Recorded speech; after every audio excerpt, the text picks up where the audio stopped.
Welcome, everyone. Today, we're jumping into something really cool, something that goes way beyond just the physical stuff you see on a volleyball court. We're exploring the, uh, the psychology behind building a real winning mindset, hmm especially, for those intense moments like a big spike. It's not just about the jump or the power.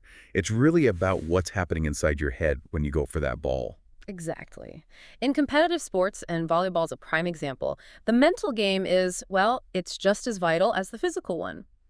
Our sources today, we've got insights from Dr. Darren Cannell's coaching philosophies, practical stuff from supporting your daughter's volleyball journey, detailed analysis from the Comprehensive Guide to Coaching, and more. They all keep pointing back to this. Skills like resilience, self-belief, these are the foundation. Dr. Cannell, with his 40 years coaching different sports, really emphasizes techniques that work everywhere, even if he often talks about them through volleyball. Right. So our mission today is to pull out those key insights. We want to give you a practical roadmap, really, for building mental toughness and that championship attitude, whether you're playing, coaching, or you're a parent supporting an athlete. And what's really interesting, I think, is how concepts that sound simple, like, earning it or celebrating small wins, are actually super powerful psychological tools. They can totally shift performance, yeah, but also personal growth off the court. Yeah, it all weaves together. So let's start with the base layer, maybe. Mental toughness and resilience. Absolutely. When we think about great athletes, we often picture the physical side, the huge jump for a spike, maybe lightning reflexes, but take that away. What's left? Bobby and I had that great quote. It pops up in a few sources. The key is not the will to win. Everybody has that. Is the will to prepare to win that is important. That one really hit me. So it makes you think, what does preparing to win really mean? Is it more than just drills and reps? The sources definitely say yes. That quote's fantastic because it shifts the focus, right, from just wanting it to actually doing the work. Our sources explain that mentally tough athletes are the ones who perform best when it really matters under pressure. They stay focused, composed, confident. Even when the stakes are super high, they can actually use their skills effectively in those moments. Think about a spiker, yeah, facing a solid block on match point. A mentally tough player doesn't fall apart. They stay calm, they assess, they execute their approach, their swing with precision. And this toughness, it breeds resilience, that ability to adapt, to bounce back from mistakes, from losses, even injuries. It means learning from it, and coming back stronger, keeping that positive outlook. Mentally tough people see challenges not as roadblocks, but as opportunities to get better. It fosters this determined attitude, and that directly helps with focus, concentration, mental readiness, all critical for making those split-second decisions on the court, like where to place that spike. Okay, that makes total sense. So that's the athlete's internal world. But how does a coach help build that resilience? Yeah. Because it seems like a coach could really influence that, for better or worse. Oh, hugely influential. The sources, especially looking at Dr. Cannell's ideas, really stress this. Cannell mentions being a bit of a dictator in practice, this term for maximizing court time. He sees practice as sacred ground for improvement, non-negotiable. But that strict approach has to be balanced, you see, with building a supportive environment that actually fosters resilience. Coaches do this practically by, leading by example, showing perseverance themselves, staying positive after a loss. They build a team culture where effort and growth are genuinely valued, where mistakes are seen as learning moments, and crucially, giving constructive feedback. Not just, that was bad, but, okay, on that spike, your approach timing was a bit late, let's work on anticipating the set earlier. Something concrete. Right, that specific feedback is key. And for the players themselves, our sources mention actual strategies they can use, right? Tools to fight those mental battles. Absolutely. Things like deep breathing, just taking a slow, controlled breath before serving or before a big swing that can instantly calm you down. Visualization is another big one. Mentally rehearsing success, seeing yourself execute perfectly.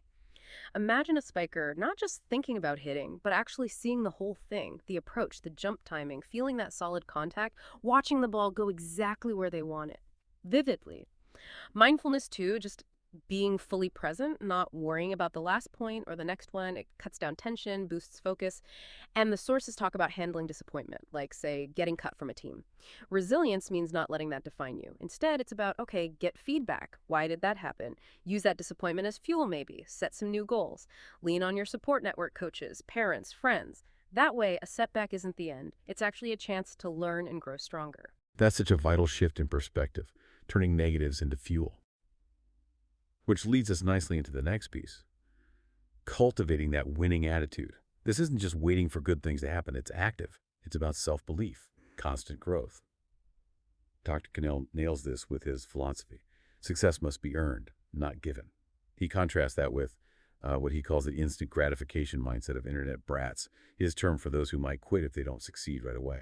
It really highlights the difference between just wanting quick results and truly committing to the grind, the dedication, the thousands of reps it takes to master something like a complex spike. It's a fundamental difference, yeah. And the athlete's part in earning success is this constant drive to get better today than yesterday. It's also not just about being the star player, the best on the team. It's about being the best for the team. That builds collective strength. Think of a great spiker who also hustles like crazy on defense or always communicates encouragement. That's being best for the team. Our sources list those key teammate traits: positive attitude, hustle, being coachable, actually wanting feedback confidence, resilience, taking responsibility, and working on your mental skills actively strengthens all of those things. It's how you earn that success. Okay, so if success is earned through growth, how do you track that growth in a way that builds real confidence, especially when maybe the scoreboard isn't showing wins yet? The sources point to setting within-control goals. This seems like a really important shift away from just focusing on outcomes like winning the championship or making this starting lineup. Those things are great goals, but they aren't always entirely up to you. Exactly. So instead, athletes focus on process goals, things they can actually control.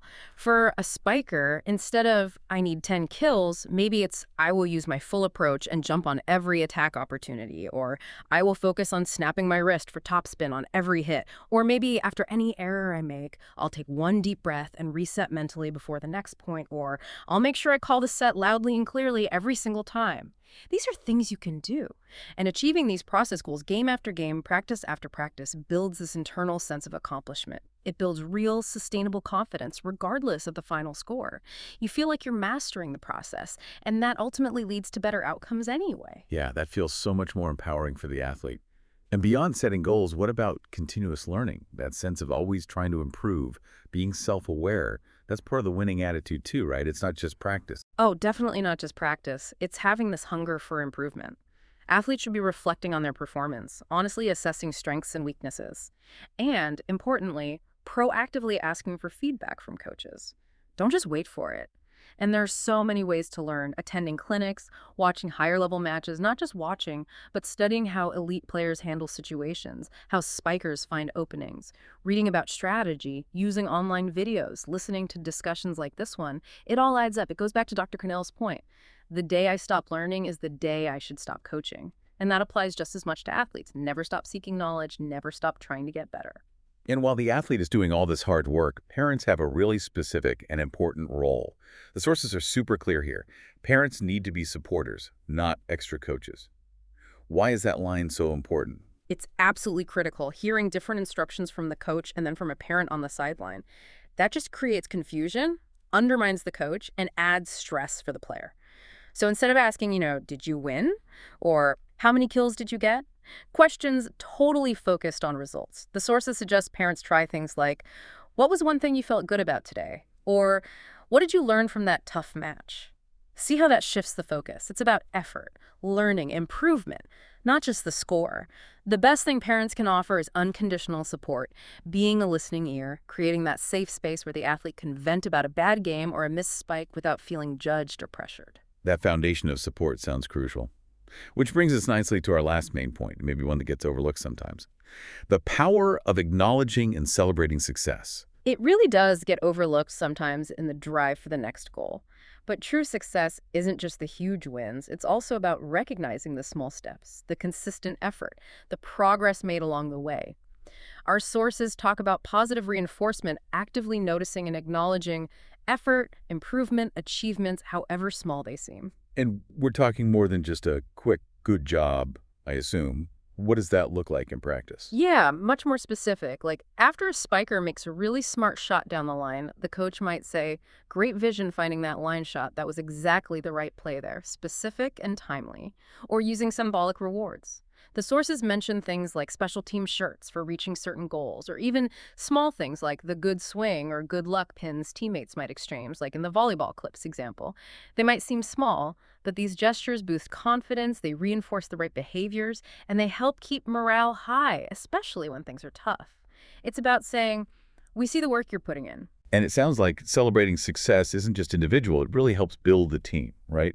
Cohesion, sportsmanship. Absolutely connects them. That pin exchange idea, for example, it's shared, it builds unity. And good sportsmanship is part of this positive culture. Things like acknowledging the other team's parents, shaking hands with officials even if you disagree with the call, always cheering for your team, not against the opponent. Avoiding gossip. It all feeds into that we before me idea. Team players celebrate points together. They high five. They pick each other up after mistakes. They genuinely win and lose as a team. That shared experience, positive reinforcement, it strengthens those bonds massively. So the ripple effects of this kind of culture, they go pretty far then. They really do. When you build this positive, cohesive environment through celebrating effort and supporting each other, it encourages everyone to feel included, to show empathy. So even if someone has a bad game or doesn't get a particular award, the team culture is strong enough to support them. It reinforces that mistakes aren't failures. In volleyball, errors happen all the time. A supportive culture sees every shanked pass or missed spike as just feedback, a chance to learn and adjust for next time, not something to dwell on or blame someone for. Ultimately, athletes who feel valued, encouraged, supported, they're way more likely to take risks, push themselves, try that difficult shot, and actually reach their full potential. Individually, yes, but also as a collective team. It's about creating an environment where everyone can truly grow. So wrapping this all up, what's the big takeaway for you listening? Mastering the mental game in sports, thinking about that powerful spike as an example, it really comes down to a few key things. It's about developing that mental toughness to handle pressure, cultivating that growth attitude, always learning, focusing on what you can control, and then, really importantly, celebrating the effort and the successes, big and small, yours and your teammates. And these aren't just sports skills, are they? These are life skills. Building character, resilience, stuff that helps you way beyond the volleyball court. Couldn't agree more. And as our sources remind us, individuals play the game, but teams beat the odds. So maybe a final thought to leave you with. Thinking about that quote, how could you use these ideas, that individual mental prep, that resilience, that focus on process, combined with celebrating collective effort? How could you use that combination to tackle an odd, a real challenge in your own life, completely outside of sports? Something to think about. Keep learning, keep growing that mindset.